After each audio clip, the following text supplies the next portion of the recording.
Hello اور میرے channel میں خوش آمدید، جہاں میں ان کتابوں کے بارے میں بات کرتا ہوں جنہوں نے دنیا کو بدل دیا۔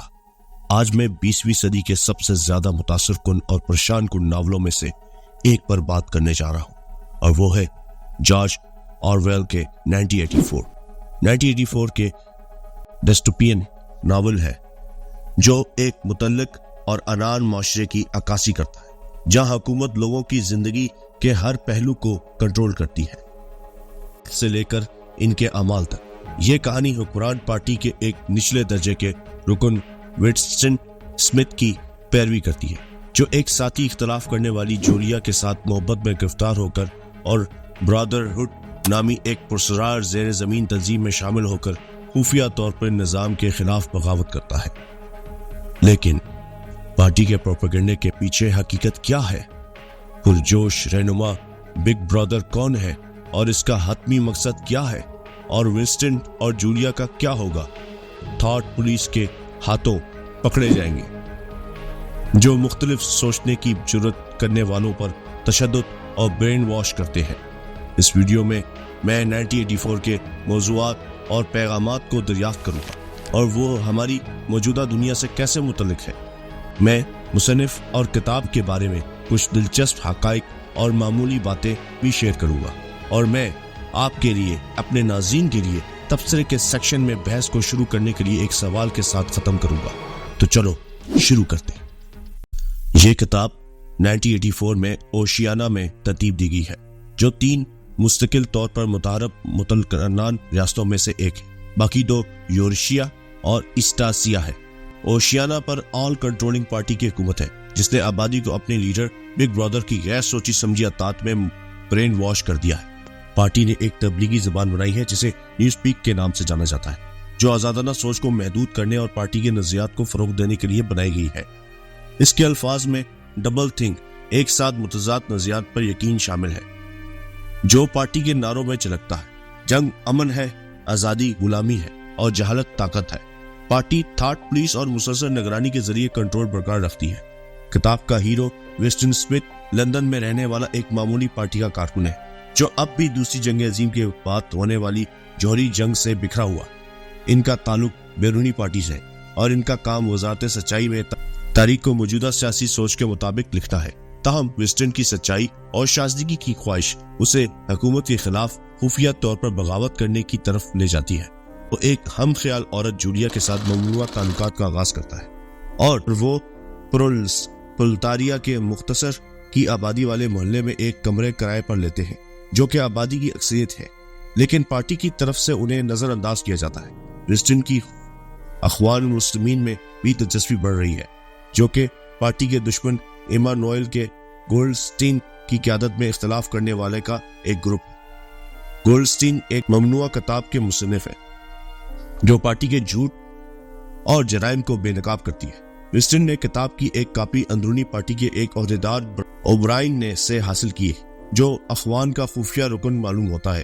تاہم ونسٹن اور جولیا اس بات سے بے خبر ہے کہ تھاٹ پولیس کی طرف سے ان پر گہری نظر رکھی جا رہی ہے، اور یہ کہ اوبرائن دراصل پارٹی کے لیے ایک جاسوس ہے، سوچنے والے مجرموں کی تلاش میں۔ 1984 دھوکہ دہی، تشدد اور برین واشنگ کی ایک سنسنی خیز اور المناک کہانی ہے۔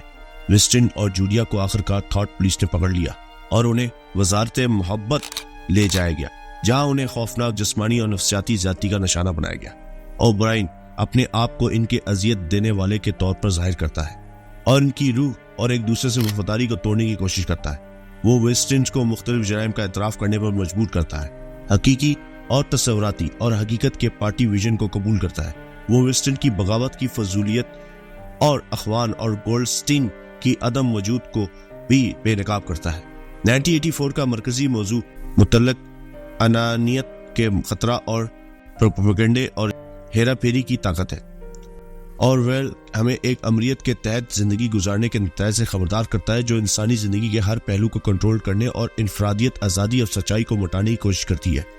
وہ ہمیں دکھاتا ہے کہ کس طرح زبان کو مسخ کرنے اور دھوکہ دینے کے لیے استعمال کیا جا سکتا ہے، اور کس طرح لوگوں کو کسی بھی جھوٹ کو سچ ماننے کے لیے مشروط کیا جا سکتا ہے۔ وہ ہمیں یہ بھی دکھاتا ہے کہ جب لوگ خوف اور تشدد اور نفرت کا نشانہ بنتے ہیں تو وہ اپنی انسانیت اور وقار کیسے کھو سکتے ہیں۔ 1984 کا ایک اور موضوع جبر اور مایوسی کے عالم میں محبت اور امید کی اہمیت ہے۔ ونسٹن اور جولیا کا رشتہ ان کی مزاحمت اور ان کی انسانیت کی علامت ہے، اور اپنے تاریک وجود میں کچھ خوشی اور معنی تلاش کرنے کی ان کی کوشش ہے۔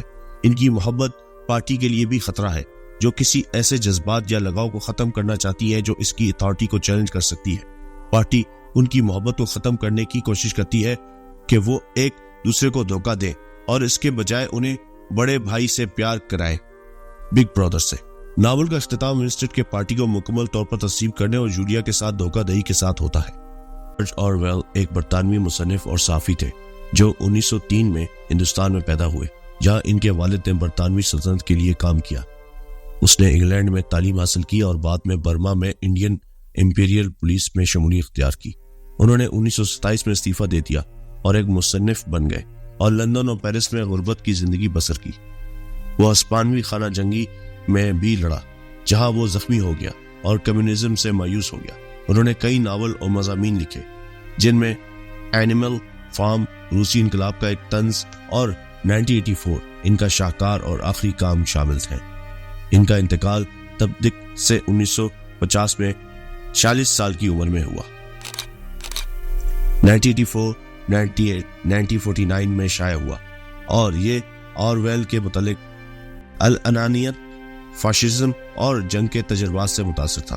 وہ دنیا کو امنیت اور پروپیگنڈا کے خطرات سے خبردار کرنا چاہتا تھا اور اسٹالن کے ماتحت سوویت یونین کی منافقت اور بدعنوانی کو بے نقاب کرنا چاہتا تھا۔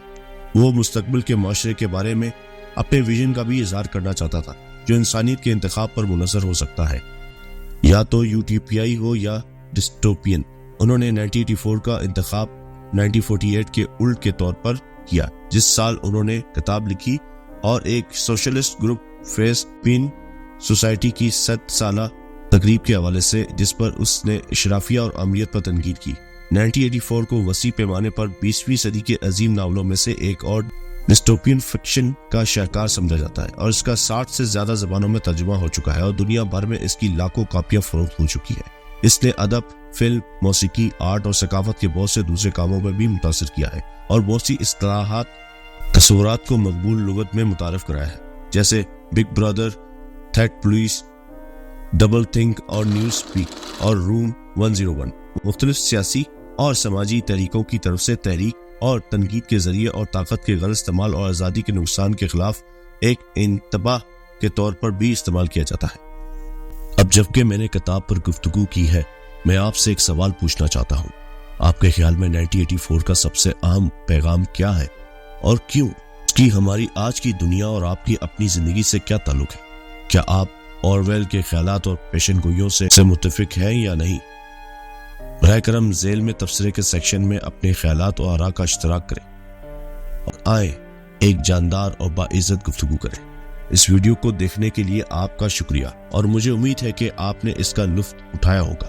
اگر آپ نے ایسا کیا ہے تو براہ کرم اس ویڈیو کو لائک کریں اور اس طرح کی مزید ویڈیوز کے لیے میرے چینل کو سبسکرائب کریں، اور جب میں کوئی نئی ویڈیو اپلوڈ کروں تو اطلاع ملنے کے لیے گھنٹی کے نشان کو دوبارہ نہ بھولیں۔ میں آپ کو اگلی بار دیکھوں گا جب میں ایک اور کتاب کے بارے میں بات کروں گا جس نے دنیا کو بدل دیا۔ تب تک پڑھتے رہیں، سوچتے رہیں اور سیکھتے رہیں۔ اللہ نے کے بعد۔